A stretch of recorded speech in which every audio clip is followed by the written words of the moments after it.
दोस्तों, आज उन तीन सवालों के साथ खड़ा हूं जो आज की राजनीति के सबसे बड़े सवाल माने जा रहे हैं। और ये तीन सवाल सिर्फ कांग्रेस पार्टी पर नहीं बल्कि भारत की पूरी विपक्षी राजनीति पर खड़े हो रहे हैं। पहला सवाल ये है कि क्या कांग्रेस पार्टी अब गांधी परिवार की पार्टी नहीं रह गई। दूसरा सवाल, क्या अब कांग्रेस में दिल्ली नहीं बल्कि राज्यों के छत्र फैसला करेंगे कि पार्टी कैसे चलेगी। हाँ, ये सुनकर आपको बड़ा अजीब लग सकता है, लेकिन आगे मैं आपको बताऊंगा कि ऐसा मैं आखिर क्यों कह रहा हूं। लेकिन इससे पहले हम तीसरे सवाल पर आते हैं। दोस्तों, तीसरा सवाल यह है कि क्या राहुल गांधी अब कांग्रेस के भीतर वो ताकत खो चुके हैं जो कभी इंदिरा गांधी, राजीव गांधी या सोनिया गांधी के पास हुआ करती थी। दोस्तों, क्योंकि जो तस्वीर आज दिख रही है वो कांग्रेस पार्टी के इतिहास में शायद पहली बार इतनी साफ दिखाई दे रही है। कांग्रेस पार्टी का मूल चरित्र बदल रहा है और सवाल यह है कि कांग्रेस पार्टी का मूल चरित्र आखिर था क्या। कांग्रेस पार्टी का मूल चरित्र था केंद्रीकृत राजनीति, सेंट्रलाइज्ड पॉलिटिक्स। लेकिन यहाँ केंद्रीयकरण का मतलब सिर्फ इतना नहीं था कि ये फैसले दिल्ली में होते थे, बल्कि असली मतलब ये था कि फैसले एक परिवार करता था, नेहरू गांधी परिवार। कौन मुख्यमंत्री बनेगा, कौन मंत्री बनेगा, किसे संगठन में जगह मिलेगी, किसका राजनीतिक भविष्य बनेगा और किसका खत्म होगा, सब कुछ तय होता था परिवार की इच्छा से। कांग्रेस में लोकतंत्र का ढांचा जरूर दिखता था, लेकिन अंतिम मोहर परिवार की ही होती थी और जिसने परिवार के प्रति वफादारी दिखाई उसे इनाम मिला। जिस पर जरा भी संदेह हुआ उसका राजनीतिक जीवन खत्म कर दिया गया। ये संस्कृति नई नहीं है, 1952 से लगातार यही कांग्रेस की राजनीति रही। 1947 से इसलिए नहीं कह रहा क्योंकि तब तक सरदार वल्लभ भाई पटेल जीवित थे और जब तक पटेल थे तब तक जवाहरलाल नेहरू का पूर्ण वर्चस्व कांग्रेस पर स्थापित नहीं हो पाया।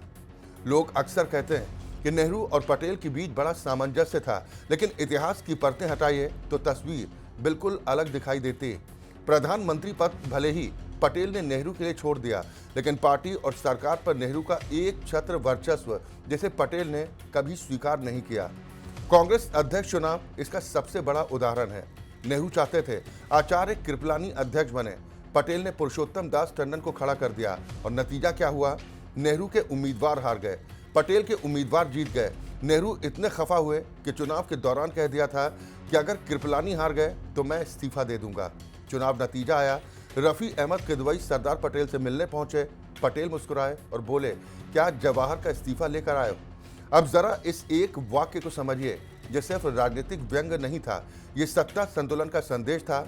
नेहरू उस दौर में इतने शक्तिशाली नहीं थे कि पटेल की इच्छा के खिलाफ जा सके। पटेल फैसले सुनाते थे, पूछते नहीं थे। 562 रियासतों का भारत में विलय ये किसी भाषण से नहीं हुआ, ये लौह इच्छा शक्ति के साथ हुआ और वो इच्छा शक्ति सरदार पटेल की थी। नेहरू की सोच अलग थी। अगर पूरी तरह नेहरू की लाइन चलती तो शायद कई रियासतों का वही हाल होता जो बाद में जम्मू कश्मीर का हुआ। लेकिन पटेल के जाने के बाद धीरे धीरे कांग्रेस का पूरा ढांचा परिवार केंद्रित होता चला गया। हर पार्टी में केंद्रीकरण होता है, लेकिन कांग्रेस में केंद्रीकरण का मतलब था परिवार सर्वोपरि। जो परिवारवादी दल है वहां एक ही परिवार सत्ता का केंद्र होता है। समाजवादी पार्टी में मुलायम परिवार, आरजेडी में लालू परिवार, डीएमके में करुणानिधि परिवार, शिवसेना में ठाकरे परिवार और कांग्रेस में नेहरू गांधी परिवार। लेकिन कांग्रेस की खासियत यह थी कि ये राष्ट्रीय पार्टी थी और इसके परिवार की पकड़ पूरे देश पर थी। राज्य का नेता कितना भी बड़ा हो, दिल्ली के सामने झुकता था। इंदिरा गांधी के दौर में तो मुख्यमंत्री बदलना, सरकार गिराना, राजनीतिक भविष्य बनाना और बिगाड़ना सब कुछ एक संकेत पर हो जाता था। और फिर आया 2000 से 2014 का दौर, सोनिया गांधी का दौर। ये वो समय था जब कांग्रेस पार्टी ही नहीं बल्कि केंद्र सरकार भी 10 जनपद से चलती दिखाई देती थी। सोनिया गांधी की पकड़ इतनी मजबूत थी कि बड़े बड़े नेता कांपते थे। प्रधानमंत्री डॉक्टर मनमोहन सिंह तक उस शक्ति संरचना का हिस्सा दिखाई देते थे। कांग्रेस अध्यक्ष कौन बनेगा, मुख्यमंत्री कौन रहेगा, किसे मंत्री बनाना है, किसे हटाना है, ये सभी फैसले ऊपर से आते थे और नीचे सिर्फ पालन होता था। लेकिन अब यहीं से कहानी बदलती है। अब वही कांग्रेस पार्टी धीरे धीरे विकेंद्रीकृत हो रही है।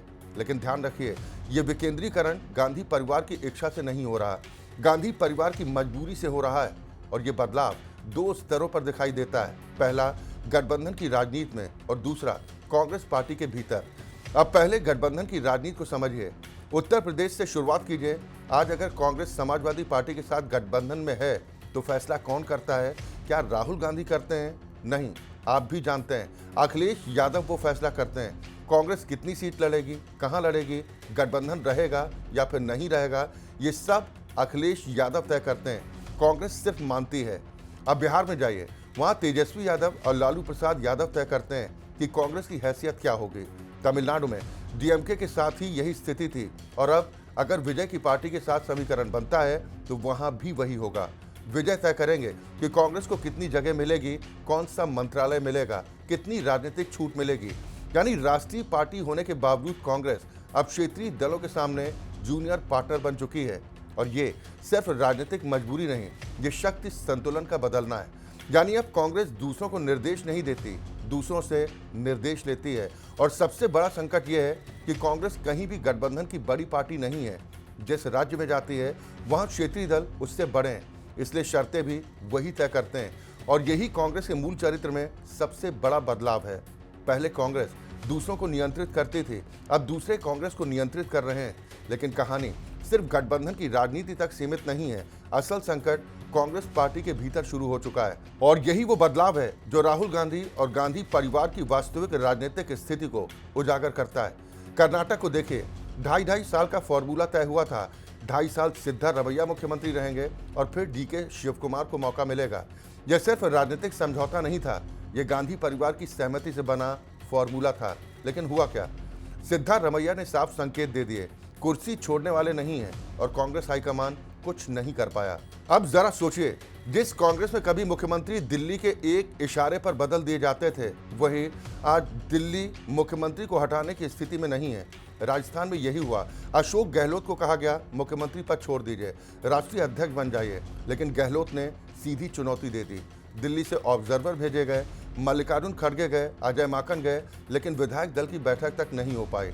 विधायक पहुंचे ही नहीं, सभी ने जाकर इस्तीफे सौंप दिए और गहलोत जयपुर छोड़कर निकल गए। ये सिर्फ अवज्ञा नहीं थी, ये संदेश था कि अब कांग्रेस में मुख्यमंत्री दिल्ली से नहीं, विधायक तय करेंगे। छत्तीसगढ़ में भूपेश बघेल ने कुर्सी छोड़ने से इनकार कर दिया। मध्य प्रदेश में दिग्विजय सिंह और कमलनाथ की जोड़ी ने ज्योतिरादित्य सिंधिया को किनारे कर दिया। राहुल गांधी चाहकर भी सिंधिया को वो जगह नहीं दिला पाए जो वो चाहते थे। नतीजा क्या हुआ? सिंधिया पार्टी छोड़कर चले गए। पंजाब में कैप्टन अमरिंदर सिंह गए, नवजोत सिंह सिद्धू गए। यानी अब कांग्रेस में दो ही रास्ते बचे हैं, या तो नेता अपनी शर्तों पर रहेंगे या पार्टी छोड़ देंगे और कांग्रेस हाईकमान सिर्फ देखता रहेगा। अब जरा जम्मू कश्मीर देखिए, नेशनल कॉन्फ्रेंस के साथ गठबंधन है, लेकिन उमर अब्दुल्ला कांग्रेस को कितना महत्व देते हैं ये किसी से छिपा नहीं है। कांग्रेस के खिलाफ बयान भी आते हैं, राहुल गांधी पर टिप्पणी भी होती है, लेकिन कांग्रेस गठबंधन तोड़ने की स्थिति में नहीं है। क्यों? क्योंकि उसके पास राजनीतिक ताकत नहीं बची। ये वही कांग्रेस है जो कभी सहयोगी दलों को सरकार से बाहर कर देती थी, आज खुद बाहर होने से डरती है। तमिलनाडु में पहले स्टालिन तय करते थे कि कांग्रेस की हैसियत क्या होगी।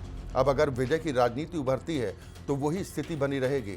झारखंड में झारखंड मुक्ति मोर्चा के साथ कांग्रेस की हालत किसी से छिपी नहीं है। बीच बीच में खबरें उठती रहती कि जेएमएम कभी भी बीजेपी के साथ जा सकती है, जाएगी या नहीं ये तो अलग बात है, लेकिन इतना जरूर है कि कांग्रेस वहां बराबरी की स्थिति में नहीं है। और सबसे बड़ा सवाल यही है, कांग्रेस आखिर इस तरह के अपमानजनक गठबंधनों में बनी क्यों रहती है? क्योंकि उसके पास विकल्प नहीं है और राजनीति में जब विकल्प खत्म हो जाते हैं तब आत्मसम्मान भी कमजोर पड़ जाता है। अब तेलंगाना आइए, रेवंत रेड्डी मुख्यमंत्री हैं, लेकिन उनकी राजनीति को देखिए।